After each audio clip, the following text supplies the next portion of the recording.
C'est un sujet au mieux méconnu et donc source de fantasmes, au pire convoquant les pires clichés antisémites. La relation entre les États-Unis et Israël. Une relation marquée par des victoires, des rendez-vous manqués, des disputes et des réconciliations. Pour comprendre la dynamique de ce couple formé dès la création de l'État d'Israël, il y a plus de 70 ans, avec nous en studio André Caspi, historien spécialiste des États-Unis. Bonjour Monsieur Caspi. Bonjour. Merci d'avoir accepté notre invitation.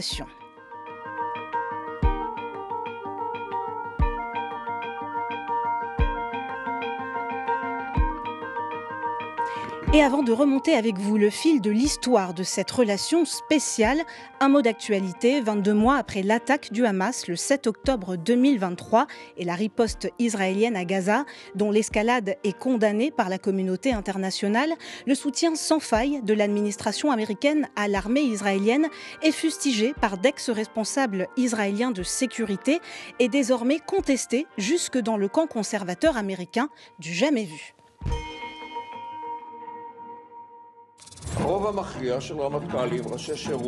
Ils occupaient des hauts postes au sein de l'appareil sécuritaire israélien, ont plus de 1000 ans d'expérience cumulée et dénoncent ensemble pour la première fois une guerre qui a cessé d'être juste.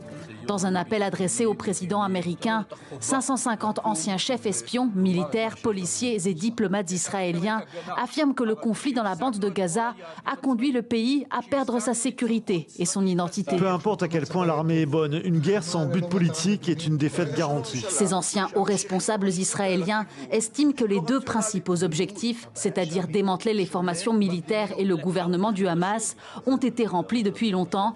En revanche, le troisième et le plus important, celui de libérer tous les otages, ne peut être atteint que par un accord, selon eux. Des fissures apparaissent au sein du camp républicain, là où le soutien à Israël a toujours été inébranlable. Lundi, la représentante du bastion MAGA, Marjorie Taylor Greene, a intensifié ses critiques, devenant la première républicaine au Congrès à qualifier les actions d'Israël à Gaza de, je cite, génocide. Elle n'est pas la seule. Plus tôt ce mois-ci, des influenceurs conservateurs comme Theo Von et Joe Rogan ont critiqué la guerre d'Israël contre le Hamas dans un contexte de crise alimentaire à Gaza. Le revers de MAGA va bien au-delà de la sphère des podcasts et des discussions en ligne.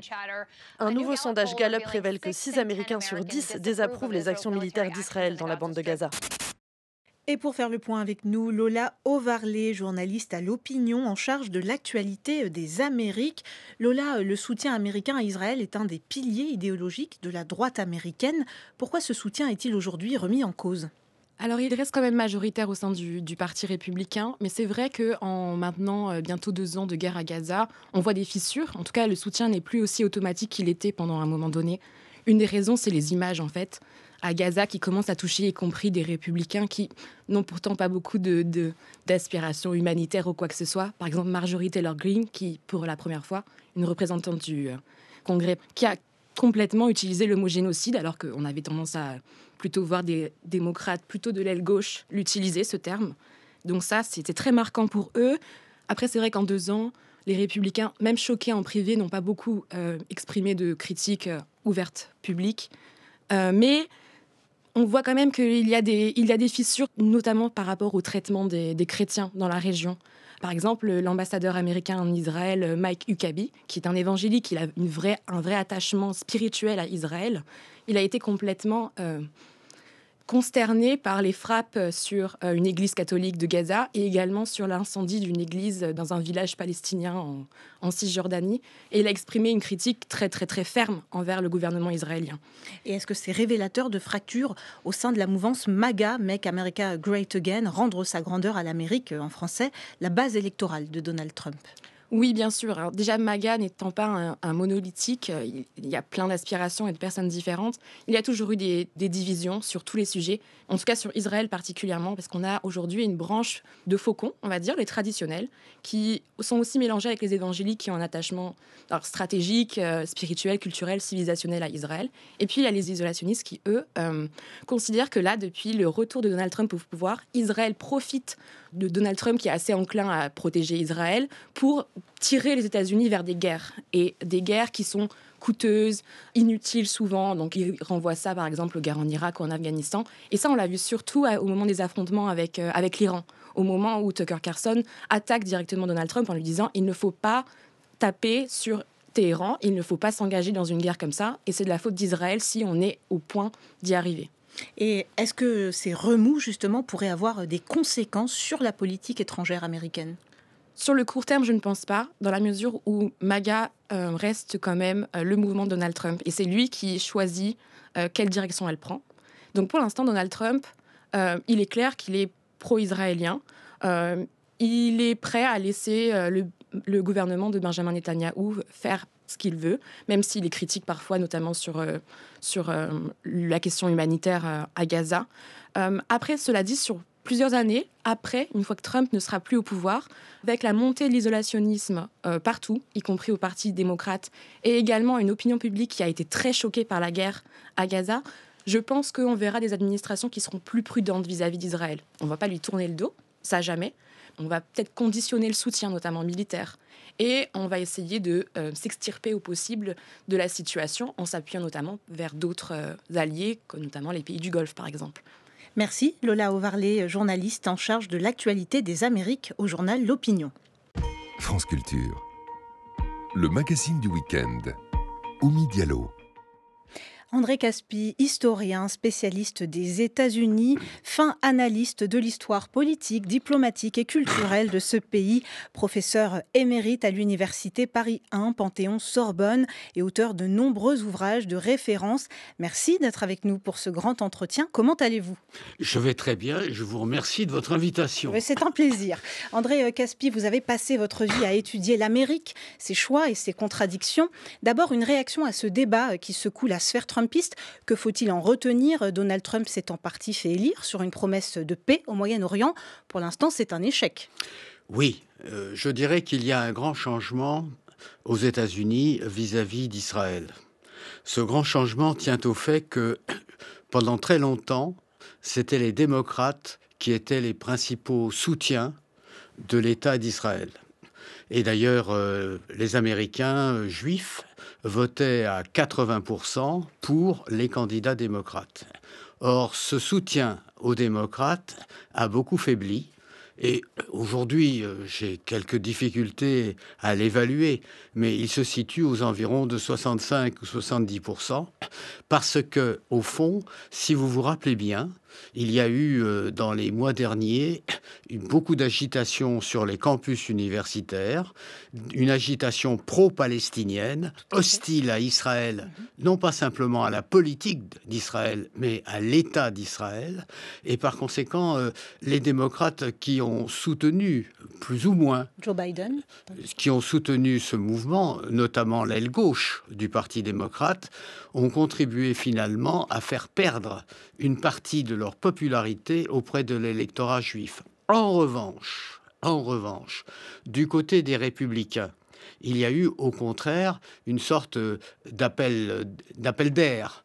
C'est-à-dire que, comme l'a rappelé votre invité tout à l'heure, il y a par exemple dans l'aile droite du Parti républicain des évangéliques qui considèrent que la création, la sauvegarde, l'amitié de l'État d'Israël sont fondamentaux vis-à-vis de la politique étrangère des États-Unis. Et pour vous en donner un exemple, l'ambassadeur des États-Unis qui a été nommé par Donald Trump à Jérusalem, Mike Huckabee, est un évangélique, oui, on vient ancien gouverneur de l'Alabama, qui en somme manifeste sa volonté de soutenir les extrémistes israéliens qui voudraient par exemple annexer la Cisjordanie ou qui voudraient manifester encore plus de rigueur à l'encontre des Gazaouis. Eh bien, on va dérouler tout ça et revenons au début de cette relation. Je le disais en introduction,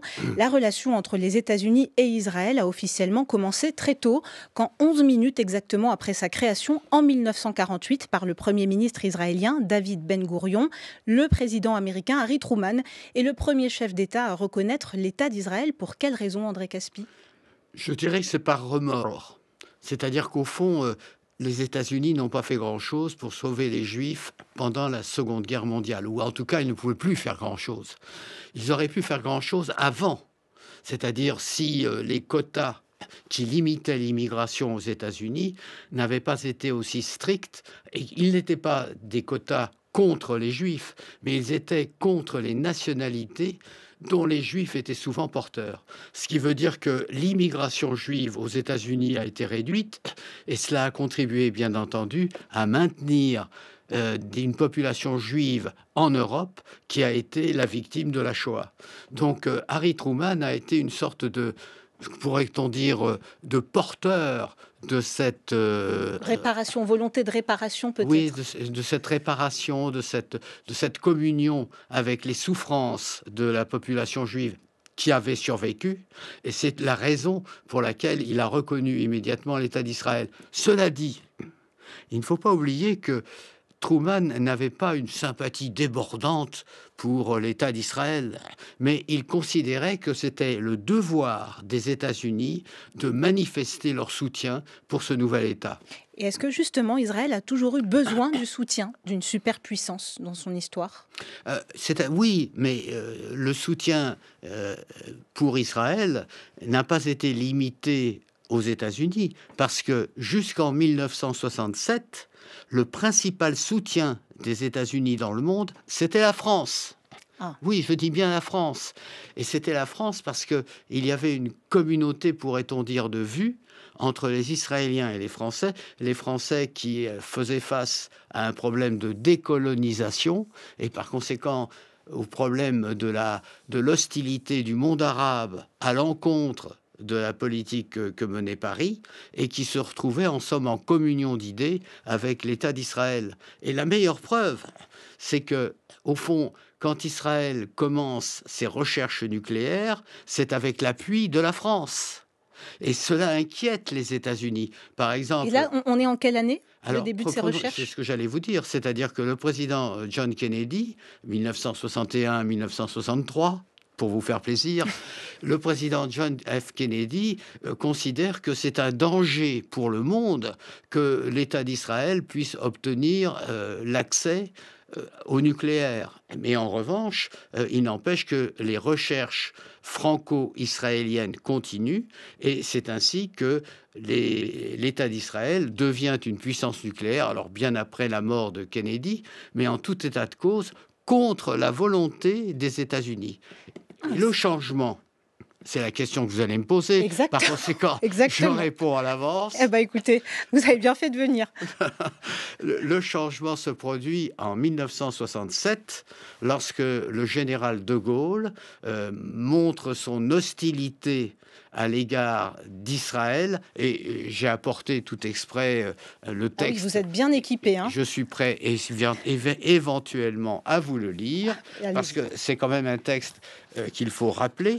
Il traite en somme l'État d'Israël. On pourrait se demander, dit-il, en effet, et on se demandait même chez beaucoup de Juifs, si l'implantation de cette communauté sur des terres qui avaient été acquises dans des conditions plus ou moins justifiables et au milieu des peuples arabes qui lui sont foncièrement hostiles, n'allait pas entraîner d'interminables frictions et conflits. Et certains, et voilà la phrase forte, et certains redoutaient même que les Juifs, jusqu'alors dispersés, et qui étaient restés ce qu'ils avaient été de tout temps, c'est-à-dire un peuple d'élite, sûr de lui-même et dominateur, n'en viennent, une fois qu'ils seraient rassemblés dans les sites de son ancienne grandeur, n'en viennent à changer en ambition ardente et conquérante les souhaits très émouvants qu'ils formaient depuis 19 siècles. Donc ça veut dire que c'est à la limite de l'antisémitisme. Oui. Je ne dirais pas que De Gaulle était antisémite. Mais en tout cas, il n'était pas favorable à l'État d'Israël, et il se méfiait beaucoup de cette volonté des Israéliens d'acquérir non seulement la puissance, mais aussi la puissance nucléaire. Donc ça veut dire qu'à partir de ce moment-là, il y a une rupture entre Israël et la France, et au contraire, un rapprochement très fort, très spectaculaire, entre Israël et les États-Unis, qui se manifeste un peu, beaucoup, sur la présidence de Lyndon Johnson, et davantage encore sous la présidence de Nixon. Et qui se manifeste par un soutien, là, militaire ? Alors, ça se manifeste par un soutien militaire, mais avec aussi quelques réticences. C'est-à-dire qu'au fond, les États-Unis ne sont pas favorables à tout ce que proposent ou tout ce que font les Israéliens. Mais il n'empêche qu'au cours de la guerre de 1973, ils soutiennent Israël. Et même si ils ont des réticences, n'oubliez pas qu'à l'époque, le principal responsable de la politique étrangère des États-Unis était Henry Kissinger. Mais Henry Kissinger disait qu'il avait beau être juif, il était fondamentalement américain. Donc ça voulait dire que oui, les intérêts américains, c'est de soutenir Israël contre les États arabes et notamment contre l'Égypte, mais ça signifie malgré tout qu'il y a une certaine distance qui se maintient entre Tel Aviv ou Jérusalem, suivant que vous considérez que la capitale de l'époque, c'était Jérusalem. En fait, la vraie capitale, c'était Tel Aviv. Donc, entre Tel Aviv et Washington. Et justement, ces intérêts, j'aimerais qu'on en parle. Vous venez de l'expliquer. Aujourd'hui, Israël est l'allié le plus puissant et le plus fiable des États-Unis au Moyen-Orient. C'est une région instable, mais source de plus d'un tiers du pétrole et du gaz mondial. Comment les Américains s'assurent-ils de conforter aussi leurs autres alliés dans la région, c'est-à-dire l'Arabie Saoudite, les Émirats et la Jordanie? Dans quel but? L'Égypte? Alors là, vous parlez bien évidemment de l'époque actuelle. Oui. Alors, dans l'époque actuelle, évidemment, ce ne sont plus les considérations du général de Gaulle, de Lyndon Johnson ou de Richard Nixon. Ce sont les idées de Donald Trump. L'idée de Donald Trump, il les a exprimées déjà au cours de sa première présidence, en considérant, par exemple, qu'il était tout à fait naturel que la capitale de l'État d'Israël soit reconnue comme étant à Jérusalem et que l'ambassade des États-Unis soit transférée de Tel Aviv à Jérusalem. C'est un mouvement très important, ça. C'est une décision très importante. Et en même temps, c'est aussi Donald Trump, première version, qui reconnaît l'autorité d'Israël sur le plateau du Golan. Ça veut dire qu'au fond, pour les républicains, la situation est différente de celle que prévoyaient les démocrates. Pour les républicains, et notamment pour Donald Trump, ce qui compte, c'est au fond de créer une situation au Moyen-Orient qui permette l'exploitation du pétrole, qui permette le commerce, car pour Donald Trump, le commerce, c'est l'idée fondamentale, comme chacun sait et le répète.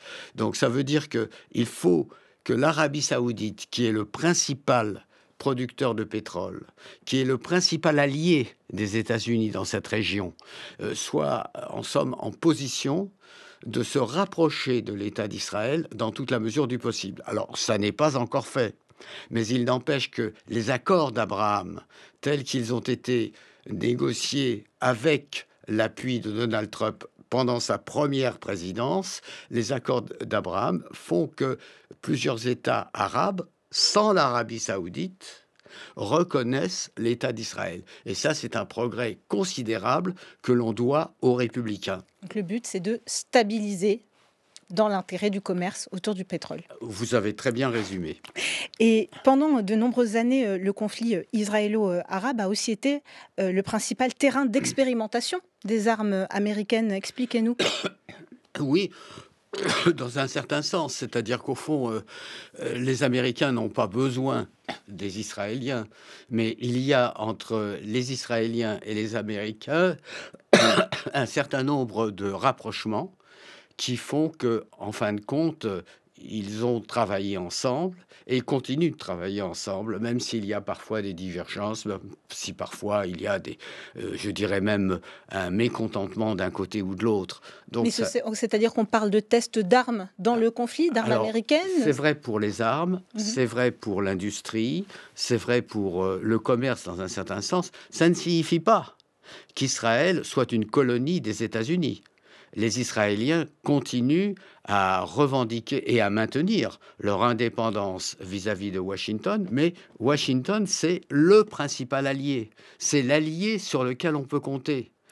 Et aujourd'hui, par exemple, je termine sur ce point et je vous laisse la parole, car malgré tout, c'est vous, l'animatrice, c'est pas moi.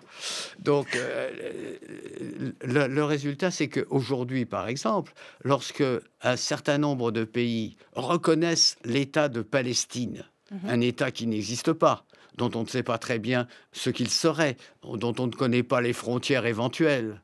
Donc, lorsque ces États reconnaissent l'État de Palestine, les États-Unis restent, eux, sur une position tout à fait opposée, c'est-à-dire, pour l'instant, en tout cas, il est exclu qu'ils reconnaissent l'État de Palestine. Ils continuent en somme à soutenir l'État d'Israël, qui est le principal allié, et on l'a bien vu par exemple dans leur alliance de quelques jours contre l'Iran au mois de juillet dernier. Décidément, vous allez prendre ma place. J'allais venir à l'Iran, que Washington considère comme la menace la plus dangereuse et la plus difficile à endiguer dans la région. Donc, où Israël joue un rôle de renseignement, de déstabilisation. Comment on pourrait... Oui, un rôle qui est plus large que le renseignement, puisque les Israéliens sont quand même intervenus directement dans cette mini-guerre contre l'Iran. Mais d'un autre côté, les États-Unis sont freinés en ce moment parce que, au fond, la base républicaine ne veut pas d'implication dans des questions étrangères, c'est-à-dire que la base républicaine est isolationniste. Alors, c'est là-dessus que Donald Trump a été élu. Par conséquent, il est allé contre sa base en aidant les Israéliens contre l'Iran et en les aidant d'une manière déterminante, mais il a arrêté immédiatement cette aide, alors que les Israéliens auraient certainement aimé poursuivre leur action contre Téhéran et peut-être aboutir à des résultats encore plus graves pour les Iraniens que les résultats de cette guerre de 12 jours. André Caspi, en démarrant cette émission, vous avez parlé de la culpabilité américaine liée à la Shoah, et vous nous avez aussi parlé de liens presque sentimentaux entre les deux pays. C'est-à-dire qu'au fond, si vous regardez le personnel qui entoure Donald Trump, vous trouverez bon nombre de Juifs qui travaillent avec lui, à commencer par son gendre Jared Kushner, qui a été le principal acteur pendant la première présidence de Donald Trump pour le rapprochement avec l'Arabie Saoudite, et notamment pour la mise en forme de la reconnaissance de l'ambassade des États-Unis ou le transfert de l'ambassade des États-Unis de Tel Aviv jusqu'à Jérusalem. Et aujourd'hui encore, vous avez bon nombre de Juifs américains qui travaillent pour Donald Trump, à commencer par exemple par Witkoff, qui est son principal envoyé tantôt au Moyen-Orient, tantôt en Russie. Donc ça veut dire qu'il y a malgré tout une proximité entre certains Juifs américains et Donald Trump, même si il reste malgré tout une majorité de Juifs américains qui votent démocrate, mais toujours avec, rappelez-vous ce que je vous ai dit tout à l'heure, une proportion plus faible aujourd'hui qu'elle ne l'était précédemment. Est-ce que vous avez vu le film Exodus d'Otto Preminger, sorti en 1960, André Caspi? 2 fois. 2 fois. Écoutez, vous allez être ravis. J'aimerais qu'on écoute le thème signé par le compositeur américain d'origine autrichienne Ernest Gold, Oscar de la meilleure musique. Le film raconte l'histoire du bateau, l'Exodus, qui amène des immigrants juifs en terre d'Israël après la guerre. C'est le premier film réalisé en Israël, entièrement en décor naturel. La vallée de Jezreel. Si vous creusiez le sol ici, vous trouveriez tout au fond les ruines de Megiddo. Et vous y verriez les pavés que Josué a foulés lorsqu'il l'a conquis. Là, c'est Abou Yesha, un village arabe. Et sur sa gauche se trouve Gan Dafna.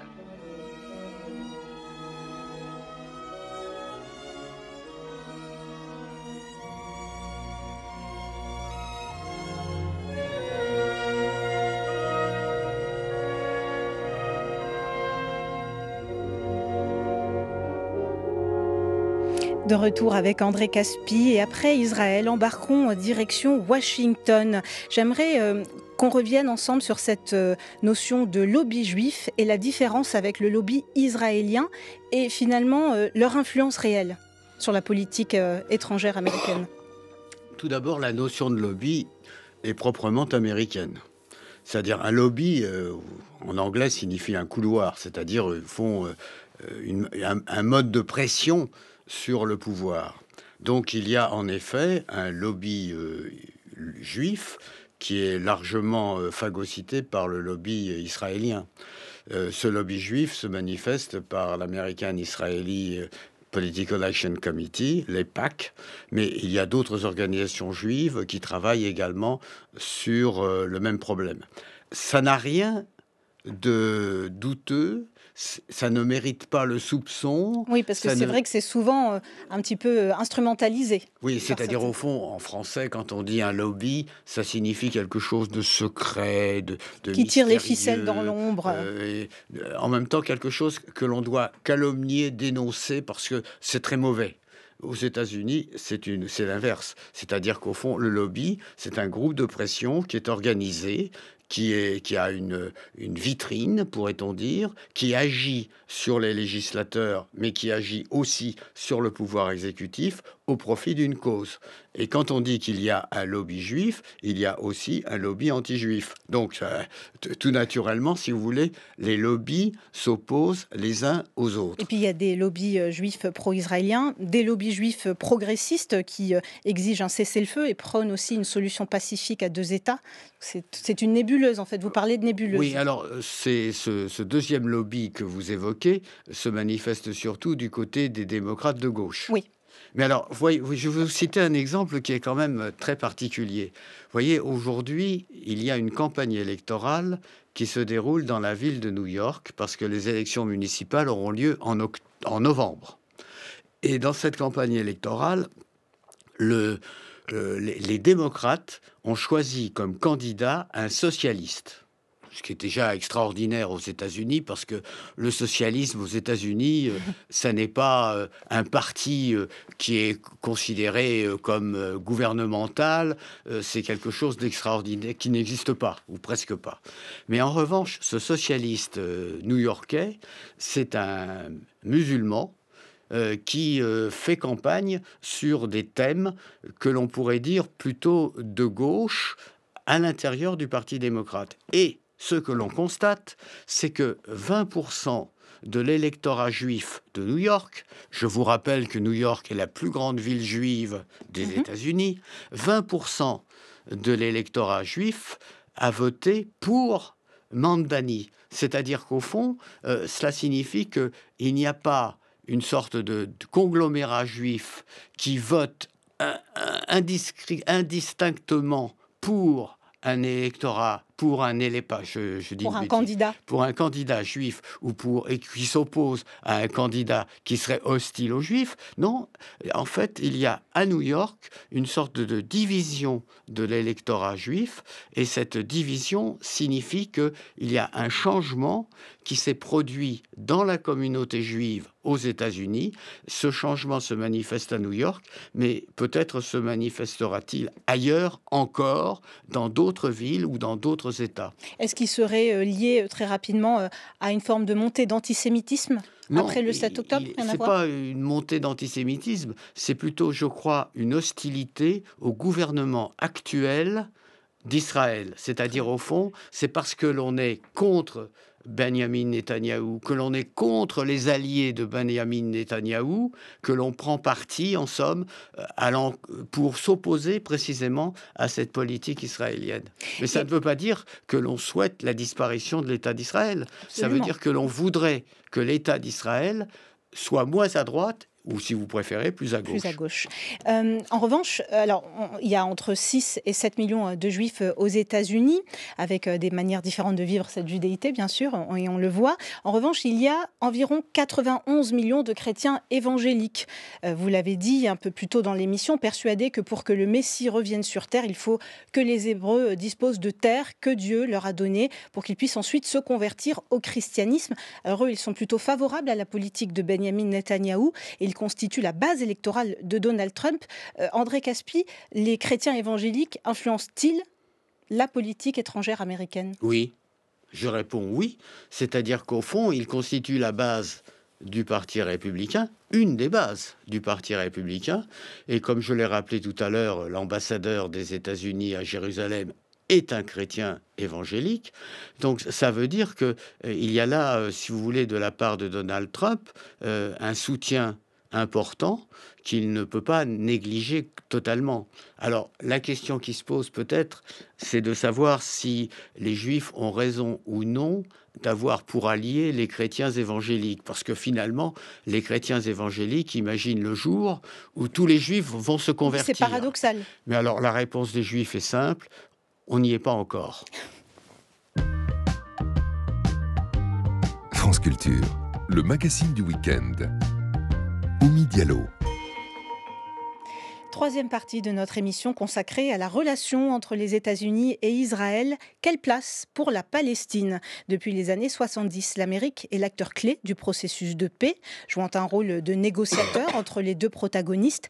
Et justement, ces négociateurs étaient, selon les mots de l'un d'entre eux, Aaron David Miller, que je cite, une équipe dévouée, motivée, composée essentiellement de juifs américains, convaincus que les intérêts des États-Unis étaient en jeu et formés à l'idée que la résolution du conflit israélo-arabe était d'une importance cruciale. Alors si cette dévotion leur a permis d'aboutir aux accords d'Oslo le 13 septembre 1993, avec la signature d'un accord de paix signé à Washington entre le Premier ministre israélien Yitzhak Rabin et le chef de l'Organisation de libération de la Palestine Yasser Arafat, eh bien, ces négociateurs reconnaissent aussi des erreurs dont ils parlent honnêtement dans un excellent documentaire intitulé Moyen-Orient, le facteur humain de Dror Moré, sorti en 2019 et disponible sur l'app Canal+.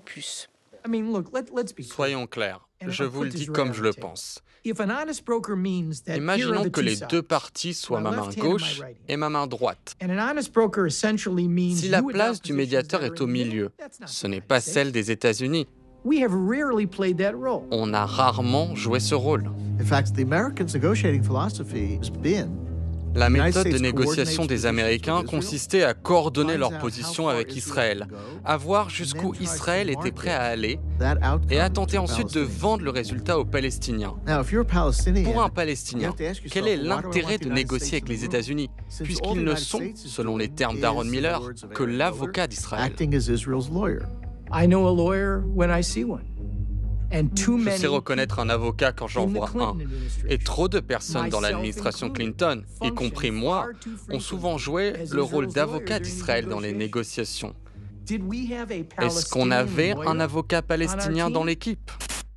Voilà, on vient d'entendre Aaron David Miller, analyste, auteur et négociateur américain du Moyen-Orient, et Daniel Kurtzer, ancien ambassadeur des États-Unis en Israël. Alors ces aveux, les négociateurs les font en revenant sur Camp David II, sommet pour la paix au Proche-Orient, organisé du 11 au 25 juillet 2000, en présence de Bill Clinton, président américain, d'Ehud Barak, premier ministre d'Israël, et de Yasser Arafat, président de l'autorité palestinienne. Ce dernier se sent trahi. Il a l'impression que les choses se négocient dans son dos et il refuse donc de signer l'accord. André Caspi, je vous pose la question. L'absence d'avocat pour la Palestine dans l'équipe américaine est-elle une des raisons de l'échec des États-Unis à instaurer une paix durable entre les deux parties ? C'est difficile de répondre à cette question parce que, à vrai dire, ce que souhaitent avant tout les États-Unis, ça n'est pas la reconnaissance d'un État de Palestine tel quel, mais c'est un État de Palestine qui serait en somme délimité sur le plan territorial et qui reconnaîtrait l'existence de l'État d'Israël et qui permettrait finalement à tous les États arabes de la région, notamment à l'Arabie saoudite, de retrouver en somme une position importante dans cette négociation et de ne pas rester à l'écart. Car au fond, ce qui perturbe Donald Trump, c'est que l'Arabie saoudite ne soit pas partie prenante aux accords d'Abraham. Et l'une de ses idées majeures, c'est précisément d'inclure Riyad dans cette... dans cette constellation diplomatique, de telle façon que la paix soit établie au Moyen-Orient, que l'on puisse exploiter le pétrole au maximum et que tous les États, et surtout les États-Unis, puissent se livrer à cette diplomatie du commerce qui est l'idéal dans l'esprit de Donald Trump. Pourtant, les Américains ne dépendent pas de ce pétrole entièrement. Non, bien sûr, ils ne dépendent pas entièrement du pétrole saoudien, ça va de soi. Mais d'un autre côté, c'est une richesse fondamentale. Ça veut dire qu'au fond, ils ne peuvent pas se passer d'intervenir dans cette région, parce que si ça n'est pas eux, ça sera les Chinois. Voilà. Et les Chinois sont déjà plus ou moins présents dans la région. Par exemple, ils sont présents en Iran, mais ils pourraient être présents en d'autres endroits du Moyen-Orient.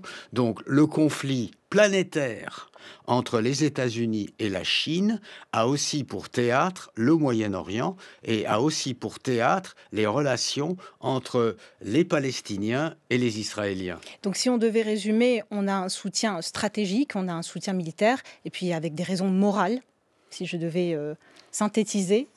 Oui, les raisons morales tiennent d'une place. Je dirais que c'est plutôt une place mineure dans l'esprit de Donald Trump. Très bien, c'est intéressant. Y a-t-il, selon vous, encore une chance de voir un nouvel accord de paix signé, ou est-ce que c'est trop tard, André Caspi ? Vous savez, la grande différence entre les historiens et les politiques, c'est que les historiens ne prévoient que le passé. Ça, alors, là, j'aurais pu deviner votre réponse. Hein. Il faudrait que je fasse un effort considérable et je ne suis pas certain d'y parvenir. Alors, bien sûr, on peut imaginer le jour où il y ait un accord général, où tout le monde se réconcilie, s'embrasse et considère que la paix, c'est fondamental. Pourquoi pas ? Peut-être que cela viendra. Et à ce moment-là, je me permettrai de vous demander de bien vouloir m'inviter de nouveau. Mais écoutez, ce sera fait, c'est sûr. L'invitation est déjà lancée. Alors j'ai une dernière question qui, vous allez peut-être me répondre un petit peu la même chose, mais compte tenu de la situation quand même à Gaza et de l'isolement d'Israël sur la scène internationale, ce soutien inconditionnel, vous le voyez tenir encore longtemps pour Donald Trump ? Alors écoutez, là vous me demandez une opinion personnelle. Bon, sur le plan personnel, je pense en effet que la proposition de Benjamin Netanyahou ne tient pas la route et qu'en tout état de cause, il faudra bien qu'il change.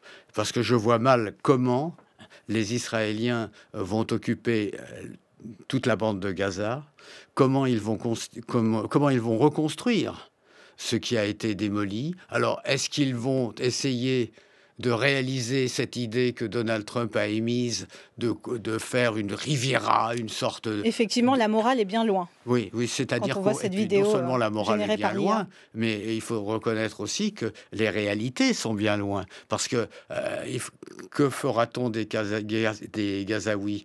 Je pense que les Jordaniens n'ont pas envie de les accueillir, les Égyptiens n'ont pas envie de les accueillir, et je ne suis pas certain que les Gazaouis aient envie de partir, sauf peut-être pour trouver un lieu de prospérité. Donc ça veut dire que cette politique-là peut certainement satisfaire des milieux extrémistes en Israël, mais à un moment ou l'autre, il faudra changer de politique et peut-être les élections israéliennes de 2026 y contribueront. Merci André Caspi, historien, spécialiste des États-Unis, c'était passionnant. Merci pour votre éclairage sur cette relation spéciale entre les États-Unis et Israël.